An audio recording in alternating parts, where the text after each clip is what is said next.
We all have something to share. KnolShare with Dr. Dave. Hello and welcome to the KnolShare with Dr. Dave podcast. I am Dr. Dave A. Cornelius, aka Dr. Dave, your host. And hanging out with me today is Eddie Pate, an expert in inclusion, diversity, and equity, ID&E. And he will join me in today's conversation. The whole ID&E practice has been targeted by many groups in the United States and some globally. Many of the group leaders claim that it discriminates against their civil rights. Maybe the real goal is to minimize or eliminate ID&E because many people feel it is unnecessary. Or maybe there's something more nefarious that's happening here for more cynical reasons to pursue eliminating ID&E programs in the corporate sector and even within our government. So, what's really important is belonging and healing are essential for authentic inclusion, diversity, and equity, ID&E, which helps us to cultivate this sense of belonging that makes sure that individuals feel that, hey, we feel acknowledged, we feel appreciated, and this creates this wonderful, secure atmosphere where real connection can flourish. Look, it's essential for us to work on healing as well, to deal with all of the different historical injustice, to build trust while promoting psychological safety where people could share ideas, allowing people to share their thoughts freely, and just closing that gap between inclusion and mental health programs as well. Well, to say no more, I'm going to bring Eddie on stage, and he's the expert. He's the expert, and we're going to learn a lot of good stuff from him. Hey, what's going on, Eddie? Hey, Dr. Dave, how are you? Good. We're going to start off with, with my program, it's always about a song or some wonderful words of wisdom that you want to leave with our audience. So it's all yours. So, it's I love that question. And so when I work out I try to work out most days and do all this kind of stuff, I always have these go-to songs that I listen to when I really need to just, feel psychological safety, maybe while I'm doing my work. But, I love Lean on Me because I get a lot of joy from just the whole notion of people coming to you for help, and then you in turn be able to create joy for yourself by helping others. I love Lean on Me. Believe it or not, I love Natasha Bedingfield's Unwritten. And I think a lot of people do, because I do think people need to learn to be okay with they have stuff to grow and learn from and stuff like that. I love Black Eyed Peas, Where's the Love? Oh, that's a beautiful song. See, I love that one because it's real, and it actually ties into what your intro just now, right? Talking about where is the love, in our society. And I think there are probably a lot of your listeners right now are feeling like, where is that love? Where's that joy? And probably aren't feeling it, and and dealing with the reality that we may have to be scratching and clawing for that joy for the next few years, right? Yes, so sir. I think those are songs that I've always liked and like to listen to. I even go crazy for "We Are the World," just because I love them. When you're feeling down, it's just you listen to it, right? It reminds you to, this all should be about helping others. Yes. And so I love that song right there too. So that's a great song. So let's do a 30-second or more elevator pitch about who you are. I love the fact that you have like these wonderful images of yourself with, President Barack Obama. So look at him hanging out with the big guys. Exactly. It's a quick elevator pitch. I like to describe myself as an Army brat. I was, very fortunate to have this Army brat existence where I traveled to different places, different states. Name a state almost, Dr. Dave. I've lived in it, it feels like. Went to 3 different high schools. Wow. I was born in Frankfurt, Germany. My mom was from Nita Fischbach. My dad was from Newmarket, Tennessee. He met her over there when he was stationed. So that really informed my life, being a military brat. I am someone who ended up going to undergrad school at Humboldt State University, where I actually studied wildlife management. I thought I was going to be a field or wildlife biologist, right? And so I was someone who, I love the outdoors, I love nature, and I still do, right? And that's still something that I really value. But I had an inflection point after my undergraduate degree, where I had a very short window playing football in the NFL, tore an ACL in the Chargers camp. That essentially ended my attempt to play professional football way back in the late 80s. Recovering from an ACL tear was crazy. It's just hard to do, right? So it was an inflection point. So I ended up going back to Humboldt. I was married, got a master's degree, but I switched to sociology, and I switched to studying comparative race and ethnic relations and social psych. So I always joke with people, I went from studying predictable, nice animals to studying unpredictable, meaner animals. Right. I don't know. Reflect on that today. Let's just leave that alone, right? And so then we ended up moving to from Northern California to Seattle, and I started my graduate program at the University of Washington, my doctoral program. And I had a second kid, and I had a first kid in '93, second kid in '98. Very important intersection for me. I'm a very proud parent, and I got my PhD in 2000. Again, in sociology, comparative race and ethnic relations, and social psych. And then I had another inflection point, Dave, where it was academia or corporate. And I ended up, because of people I met, I ended up going to the corporate space. So then I've spent the last 24 years, going on 25 years, doing inclusion, diversity, and equity work. 18 of that time was in corporate space, where I was primarily a leader or executive, charged with creating diversity teams and diversity strategies for Microsoft, Starbucks, Avanade, and I culminated my career at Amazon, where I led worldwide operations as the director of inclusion, diversity, and equity. I do consulting right now. So I retired from corporate in 2000. I do consulting. I speak a lot, keynotes, fireside chats, workshops, podcasts, and I even wrote a book. Wow. Year. So kind of crazy. So that's, married 37 years, kids are now 31, 24, or 25, no, 26, geez, 26. And clearly you hear I have a Chihuahua because Fanny has decided to bark, and I'm not sure why. That's who I am in a nutshell. Well, that's a lot of good stuff that has happened to you in your life. Yes. Yeah. Oh, yeah. Yeah. No, absolutely. I have a lovely family. I'm very fortunate to have had the career I've had. I'm very fortunate for sure. Good. So let's jump in, and let's start off with belonging as a foundation, and okay, let's start to define what belonging means in the context of ID&E, and why do you believe it's fundamental for these initiatives to succeed in many organizations?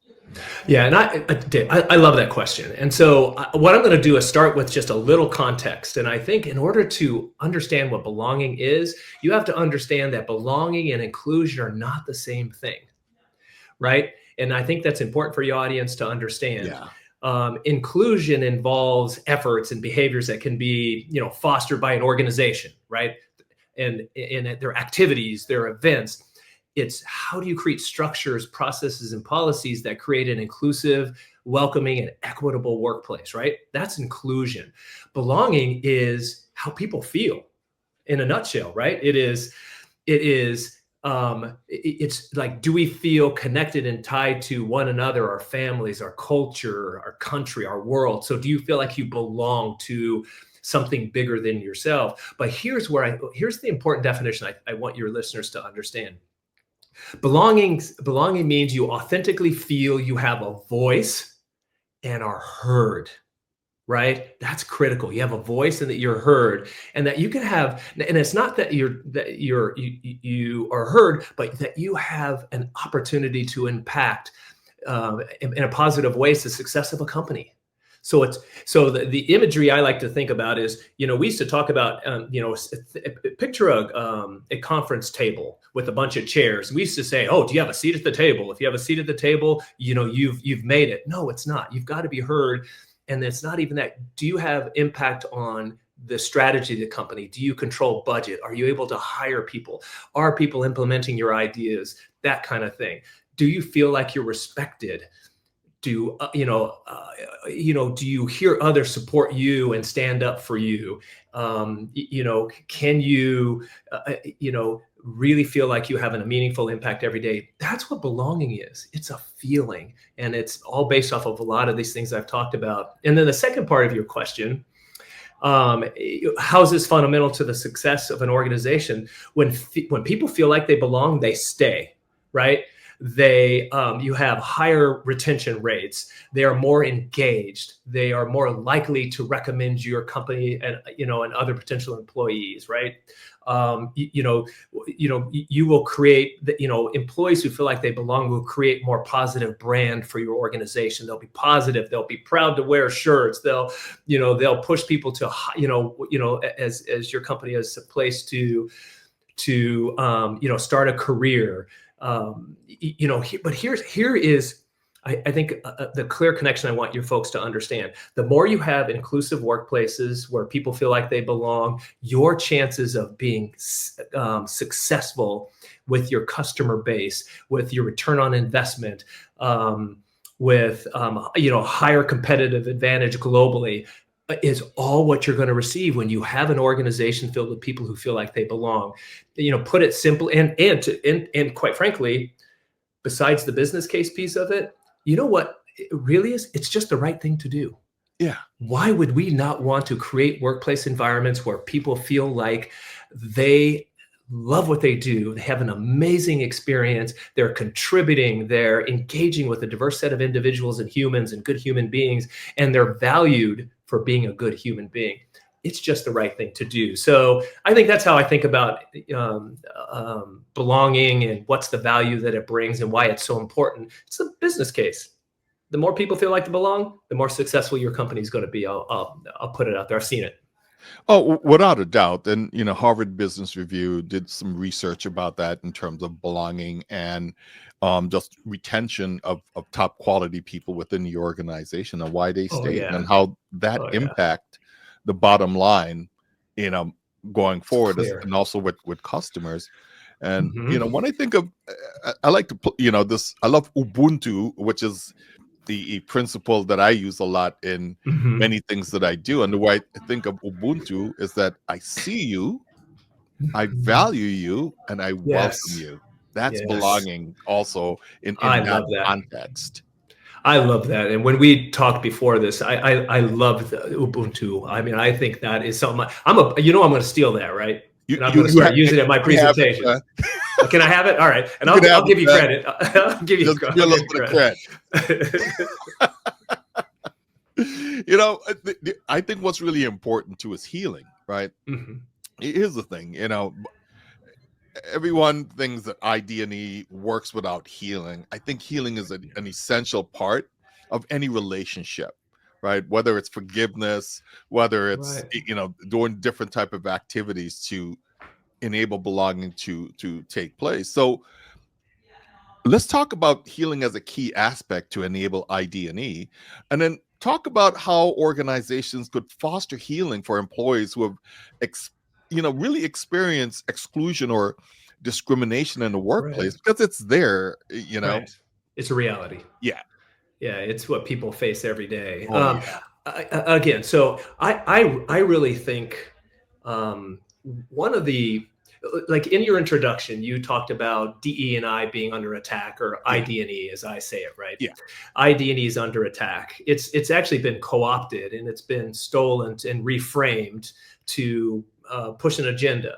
Yeah. And I think what people have to realize is in that kind of environment where ID&E is not being characterized like it's supposed to be, it leads to feelings of psychological, you're not psychologically safe.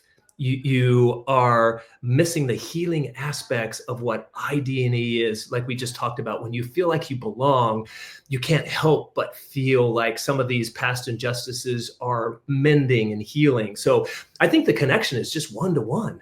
Yeah. The more that we have an inclusive workplace where vulnerability is real, where empathy is valued as a leadership characteristic, where belonging is an end goal, where equity is an end goal, healing is just a natural part of that.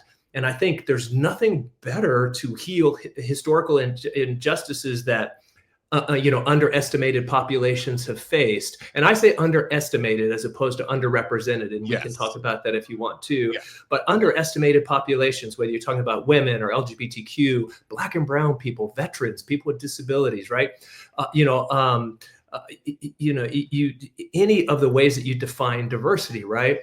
These people have all faced situations that have caused hurt, and we need to find ways to heal. So it's a one-to-one connection. And I think how companies can do this specifically, I have a lot of thoughts on this one, right? So like, here's one of the best ways companies can do it is actively and truly listen to them. So when you have, take them seriously and be authentic in the help you provide. If it involves investigations where people bring something forward about being discriminated against or feeling like they're being retaliated against, take them seriously and investigate with, and again, authenticity. Don't just go through the motions. Authentically investigate. Be very authentic in the recommendations that you have for the organization and leaders and follow up on them. Make sure that, again, you're not just being performative, going through an investigation and not doing anything, right?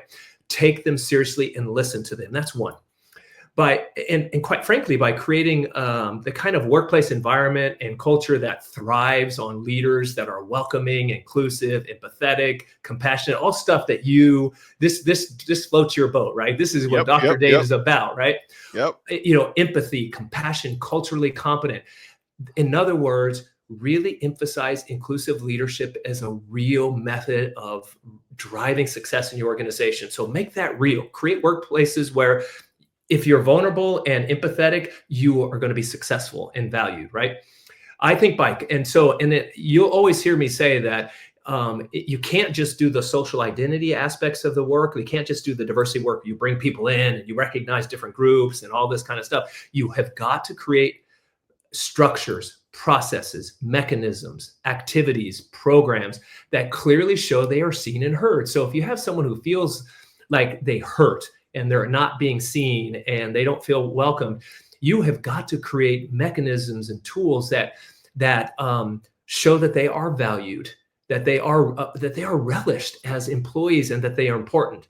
That's really critical. You can't talk a game. You've got to walk the talk, right? You've got to create programs where this is the case. You've got to give them another thing. You've got to give them a sense of hope by enabling them to see people who look like them, remind who they are in those positions that they aspire to, right? How much hope and belonging and healing can you create if someone looks up and literally there's no one in any management level in any meaningful role that even remotely reminds you of who you are. So I think you can benefit people who are feeling discriminated against and hurting by making sure that you are doing right throughout your entire organization, because indirectly, when they see that, they have a sense of hope and they feel like, wow, if she can be the senior vice president of finance and I'm in the finance organization here, why not me? Yeah. Right. When you look up. So I think that's really important. And a couple other points that I think I'll push is again, like I said a little earlier, really push for an inclusive, empathetic workplace with and leaders, right? So inclusive leadership training, like if you really wanted to show someone who feels like they're hurt and not heard, and they need, they want to feel like they belong, train your leaders to lead inclusively. So when they engage with those employees, they know how to do it. They're culturally competent. They know how to not be ethnocentric and treat them how they want to be treated, but they actually treat people how they want to be treated, not how you want to be treated, right? Mm-hmm. So they understand those notions. They understand how they may unintentionally create a micro inequity or a micro invalidation or something like that. and then realize that they did this and say to a person like, hey, oh, you know what? That was not my intention, but I think I made you feel this way. Let me clarify this. So even something subtle like that is going to make people feel better, but you're not going to get that from your leaders until you teach them how to be inclusive leaders. And then I think the final thing I'll say, again, I told you this is a great question. I had a lot to say. You're going deep. I'm going deep, right?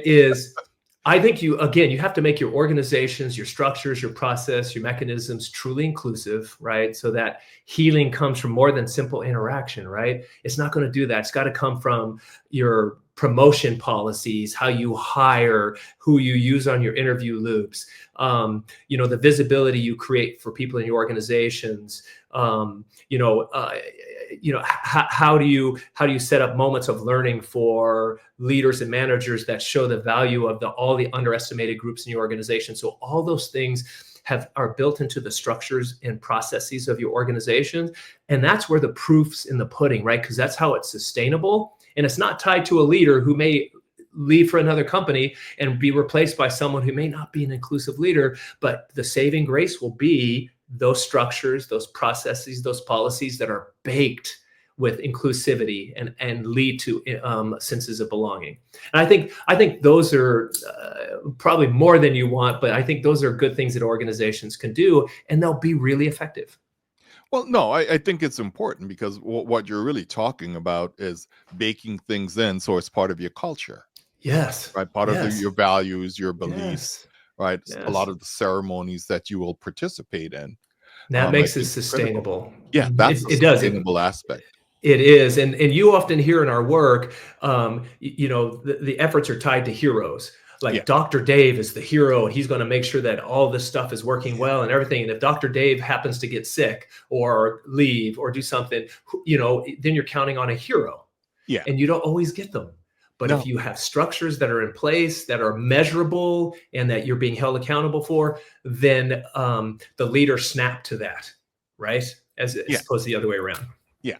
So let's look at how the intersection between belonging and psychological safety, right? Because psychological safety has been a big conversation that many organizations are having, and Google was the one who kind of like brought this to the surface, right? As part of their culture.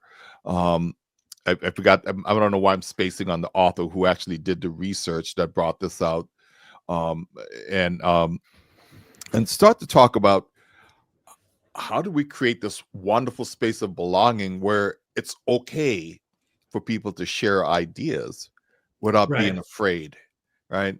And that's the key part.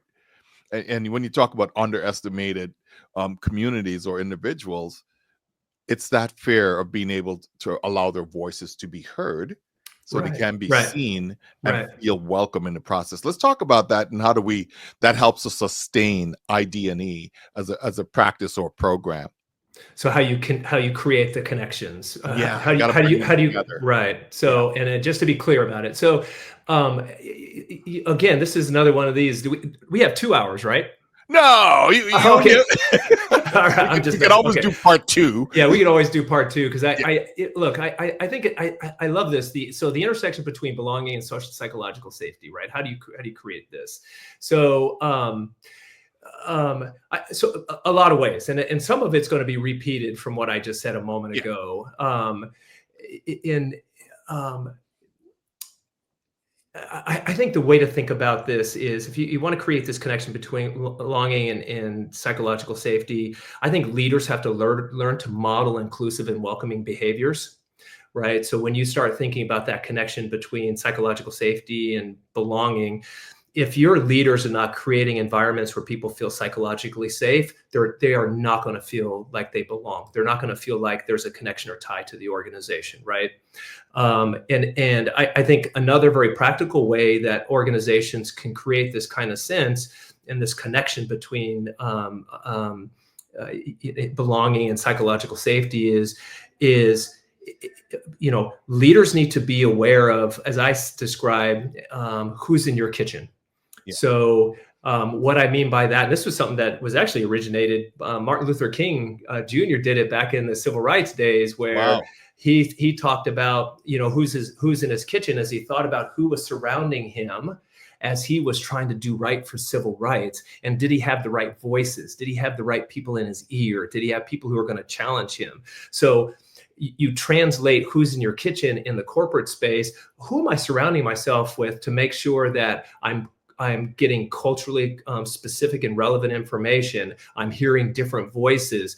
I am actually hearing the voices of people who I'm trying to make this this connection between psychological safety and belonging with, right? So who's in your kitchen is one of these really important concepts that anyone can do.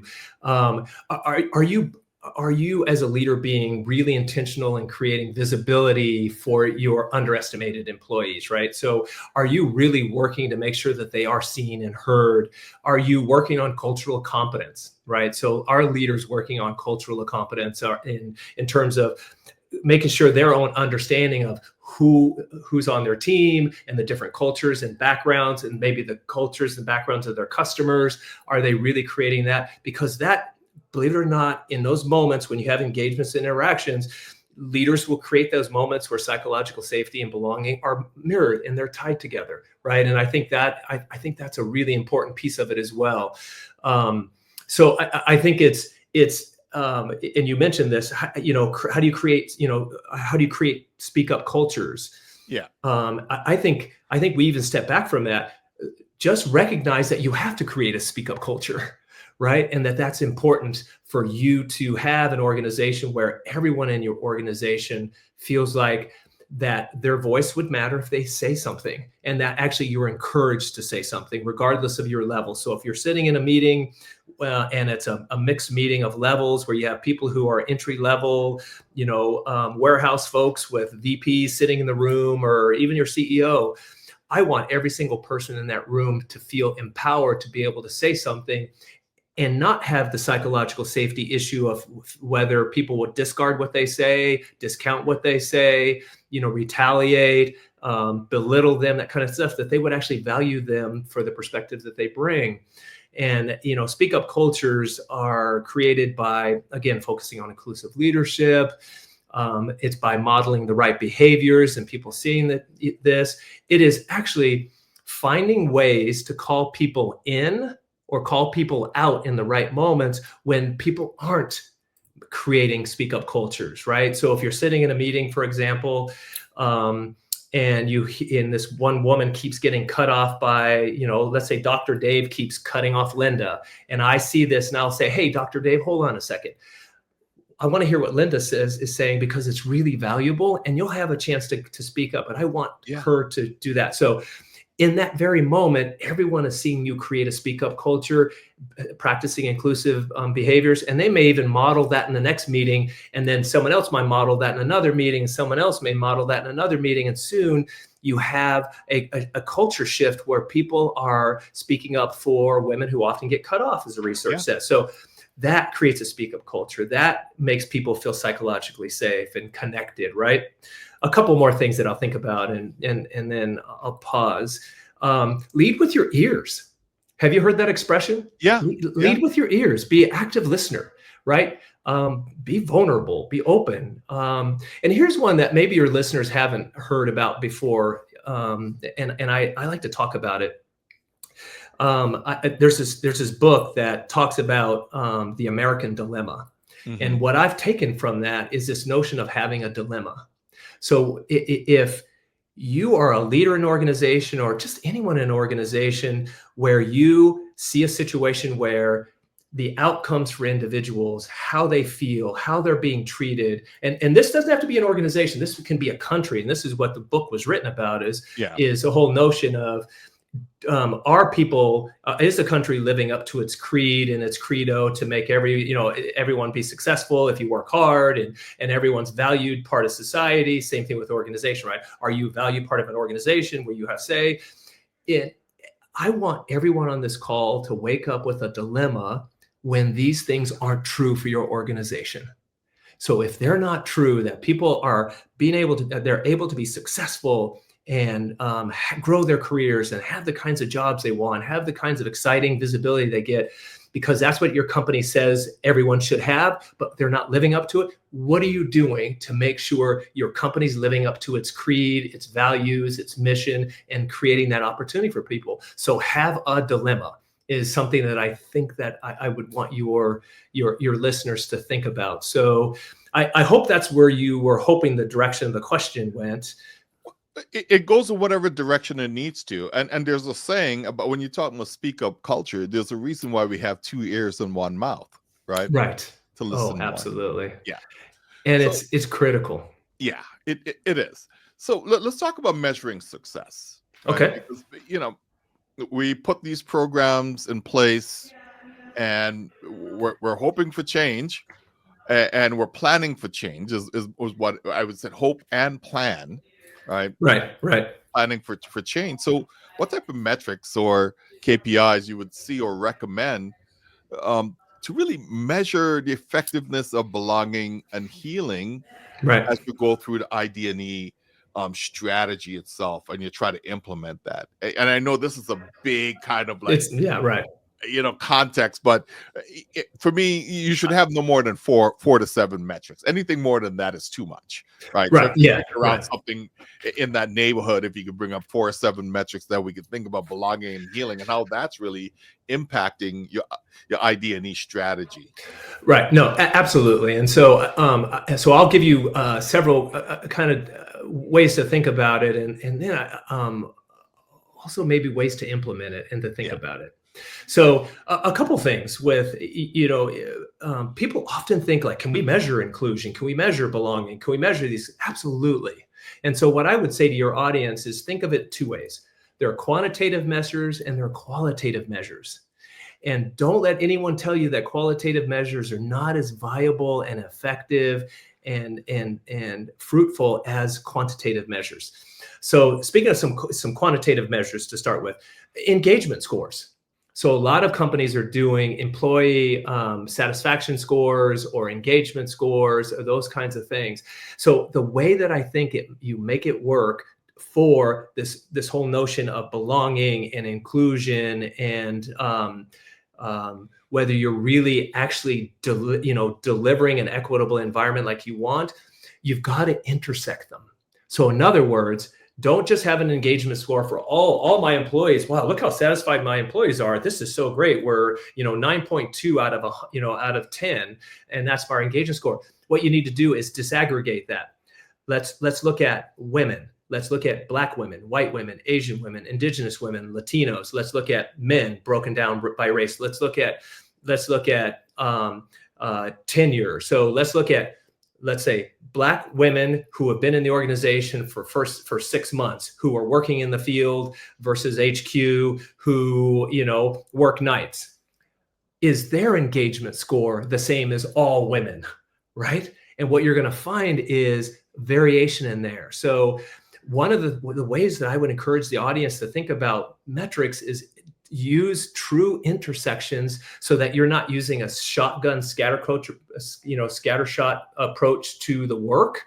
You're actually honing in on individual lived experiences of meaningful groups within your organization. So engagement scores, and employee satisfaction measures, but then intersected. So you're able to actually look at the means of whether they feel like they belong, right? It's not enough to say to someone, do you feel like you belong on your team? Do you feel like your organization values you? It doesn't do you any good to just go, oh, wow, look at that. We're 78% or 80% if we don't truly know, is this the same thing that your entry-level people feel, as your managers feel, as your executives do, or your people at headquarters versus your field, or women versus men broadly, or underestimated populations versus your majority population. So all those intersections do matter, right? And so then also the ways that so you can get at with these quantitative measures, now tie them to attrition measures and retention, right? And so intersected. Are you seeing a greater attrition level for this group of Black women I just talked about who are in the field, only been there 6 months and that kind of thing? Do they have higher attrition rates than other people who are in other categories, right? So attrition levels. Look at promotion velocity, right? are people in these intersections being promoted at the same rate as everyone? And if not, why? And what's the path to green?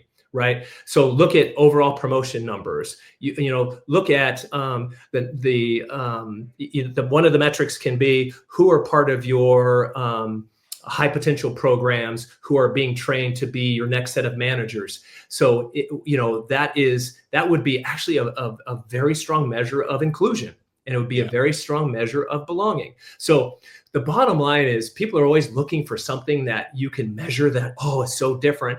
Actually, it's all your same measures that you're using to rate any human, any people, metrics that you have in your organization. You just have to intersect them in a way to make sure that their same outcomes are being felt by the different people based off of these dimensions that you have. And then qualitative measures that I think are really effective to look at is listening tours. People don't think about that. Do a listening tour and actually take the verbatims and the messages. And then what you do is you look at the themes and the messages to see, am I really truly understanding how people are feeling throughout the organization? And I'm not just having it filtered by managers telling me, oh, everything's good on my team. I have a couple of disgruntled things, but I'm solving it. When you, as a leader, you go and do a tour, you hear firsthand, you listen with your ears, and then you can hear and see and feel the energy and the emotion of whether people feel that way. So you can get the same kind of thing from focus groups, fishbowl learnings. Yeah. The exercise where you have a group of employees who really feel like they are comfortable and they don't feel vulnerable, and they can get in the middle and talk to each other about a topic while everyone listens. And there's nothing more powerful than a bunch of senior level people sitting and listening to a group of women talking about how they truly feel in this organization. It's a powerful thing to do. And there's a great fishbowl exercise you can do. So Love those. Yeah, and it's a good way to do it. So those are kinds of things the measures that you can do and how you do it. And so the last thing that I'll tell you, have you heard of SMARTY goals? Have you heard of SMART goals? Let me tell you that. Of course. SMART goals. So, I always have to read it. They're specific, measurable, achievable, relevant, and time-bound. SMART goals. We all know SMART goals. Here's something I recommend for your audience, and I recommend you think about it. Add an I and E to it at the end of it and call it SMARTY goals. And so are your SMART goals truly inclusive? And are your SMART goals truly equitable? So sometimes you hit your SMART goals and you do this, but unless you look at how it disaggregates throughout your organization, you may say, wow, we're so excited. We're on our dot's green on our spreadsheet on whether we hit this goal. But you know what? We may not be hitting this goal for this group of employees, and they're not part of it. And guess what? They feel that. They know that. So you're not creating psychological safety and belonging for them. You're just going, why are they so disgruntled? Well, because we're actually not hitting our goals for everyone. They're not inclusive and equitable. So I encourage everyone to add the I and the E to the end of it. And once you've done your SMART goal assessments, and you've done your however you show them in your reports, have a separate measure to talk about whether they are truly inclusive. Did they have the inclusive outcome as that we wanted? And are they equitably being felt across everybody in the organization? So I think that's really good. That's a good set for people to lean into and to think about. So as we're coming close to wrap up, let's talk about the future trends in ID&E, and what do you see happening, especially with this onslaught that may be coming shortly in the future, where it's something is here and coming worse, or it's already here. And in terms of that impact, in terms of employees belonging and healing. So here's what I encourage ID&E leaders to think about and do. And one, I think just what we just did here, Dr. Dave, we've got to acknowledge that the attack's underway. It has been co-opted and stolen. So I think one of the trends that hopefully we'll see in this space Is Dr. Dave, Eddie Pate, all the ID&E leaders, chief chief diversity officers, people who are in employee resource groups, anyone, HR, anyone who deals with inclusion, diversity, and equity of any form, we have got to take back the definition of what inclusion, diversity is. It is not about just Black people and women. Inclusion, diversity, and equity is about everyone. White is not neutral. White is part of this. White men are not our targets of doing this work. They're part of our solution. The caveat being, in situations where people who are male and white have advantage, we have to recognize that. And we have to deal with it, but we don't target white men. We bring them in to help us solve, how do we get rid of that unasked for, oftentimes unintentional advantage that you get? Let's make sure we don't have that. We do have to do that work, but we have to steal back the term. We have to co-opt it back, reframe it, redefine it for what it is. It's a value to everyone in the organization, and it's a value to all your customers, your bottom line. That's one that we have to do. I am hoping that we see a trend of people clawing back that term. And I think you have to make inclusivity baked into your structures, your process, your mechanisms, and policies. I think too many organizations have spent too much time on social identity. And now, because of what happened to George Floyd, Ahmaud Arbery, Breonna Taylor, and everything in the 2020 to 2023 sphere, when organizations started saying, we need structure and we need our systems need to be changed. Yeah. It's not enough to look at the events that are happening, like discrimination here, but what's driving that discrimination? What's the mindset? What are the patterns? What are the structures? So I anticipate companies hopefully will continue looking at that and moving down that path, right? Structure, process, policy. Let's bake this into how we do diversity work so this becomes part of it.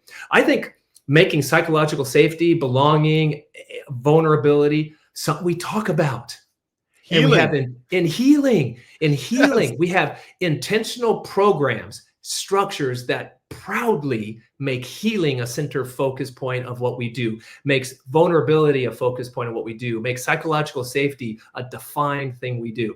And people are. So you do see a trend of people talking about psychological safety, and you see, about neurodiversity and about, different dimensions that are coming into play. And here's something else that I hope that we see, and if we don't see it, I'm encouraging people, right? I'm kind of hedging my bets here. What I'm trying to put into people's psyches, right? Is make belonging, psychological safety, inclusion, all these things we've been talking about, healing, all these part of your organization and leadership evaluation metrics. So are our leaders being held accountable for levels of empathy and healing and psychological safety in their organizations, disaggregated by the groups that are there, right? Are we really holding people accountable? And you don't do this until after you give leaders the knowledge they need. So you don't set them up to fail, right? You teach them what this is. You teach them what healing is and how psychological safety and belonging mesh. And how do you do this? And what is inclusive leadership? And what does this look like? And then once you've given them opportunity, then you hold them accountable. And then the very final thing I'll do is what I ended our discussion on the last question with is, if we truly want to see the kinds of trends that we need to see in the workplace, make our goals SMARTY goals. Yeah. We have got to, because that is the bread and butter of organizations, on who gets what funding, who gets bigger teams, who's having an impact on an organization, are your goals, right? And I wish I had this right in front of me, and I'm going to blow this quote, but James Clear said, "We do not rise to the level of our goals. We fall to the quality of our systems." Yeah. So so are we baking these SMART goals into our structures, our processes, and policies? Are we making sure we're holding leaders accountable? And at the end of the day, are we looking at how we measure our successes, or whether we have green or red on our score sheets and our scorecards? Are we making sure they're inclusive and equitable? That is the trend that I think we're seeing. And if we're not, we need to see it more. We need to just be intentional with this, Dr. Dave. Yep. We can't just hope that stuff's going to get better. It doesn't work that way. You've got to be intentional, and we've got to do these. And here's the last thing I'll say with this. I want your leaders and I want your audience to understand that we have to have courage to do this work. And we're going to get pushback on ID&E efforts. We're going to get internal, probably cultural bickering and fighting between, 50% in this country voted one way and 50% voted the other. So logically, you're going to see that in a workplace, and there's going to be tension. So we need leaders to understand that. We need them to be thinking about how to solve that and work towards that. Otherwise, our entire discussion that we've been talking about may be moot. Well, here's what I say. Hopes and dreams need a plan, right? We need a plan to make sure we can implement it and socialize. And one thing I put on a T-shirt, and I said, belonging belongs to everyone. Right. Healing sustains it. Yes, I see. I love that. I need to buy that. You have to tell me where I can buy that T-shirt. I'll send you a T-shirt. How's that? I love that. I'll send you a T-shirt. Yeah, the healing. I love that. I really do love that part of what you do, Dr. Dave. It is about healing, and it is about knowing that we all sit in our pain, and we need to heal. And then you have an active part in helping others heal. In fact, I get a lot of joy of helping others heal. Oh yeah. Yeah. I get a lot of joy out of that. And I think that is a leadership quality that should be emphasized. Vulnerability, compassion, empathy, joy from getting others to heal, and killing it in your spreadsheet too, right? Right. And you can do both those things. In fact, I think they, like we talked about, it's all tied together. It's all connected. It is. Well, thank you for joining us for the Where Belonging and Healing Fit into the ID Spectrum, this podcast episode. And, Dr. Eddie Pate, thank you for sharing your insights on this topic with our community. So I'm going to give you a final word before I close. So final word? My final word. Here's what I would say to people. Nothing changes if nothing changes. That's right. So if you just listen to me and Dr. Dave for the last, we're at 47 minutes. Yep. Sorry. The last 47 minutes. And if you don't walk away and do something different, then it's wasted time. So nothing changes if nothing changes. I challenge you to get out there, have a dilemma, make inclusive leadership something that you value, make vulnerability, healing, psychological safety, inclusive behaviors all about your daily actions. That's what I would say. Nothing changes if nothing changes, people. That's for sure. So let me close. Hey, thank you for joining us on the KnolShare with Dr. Dave podcast. You could find this podcast on Spotify, Apple, Audible, or wherever you get your podcast. Check out my book, Belonging and Healing, Creating Awesomeness for Yourself. You could find that book on Amazon.com, and it's available as an audio Kindle and also print options. So thank you for listening. And just remember, the journey to excellence is ongoing, and every step taken with an abundance mindset is a step towards thriving into excellence. That's where we want to get to, and make sure that we have a plan to ensure that we could bring about change and make sure that belonging and healing is essential to ensure that ID&E continues to work. So thank you so much. We all have something to share. KnolShare with Dr. Dave.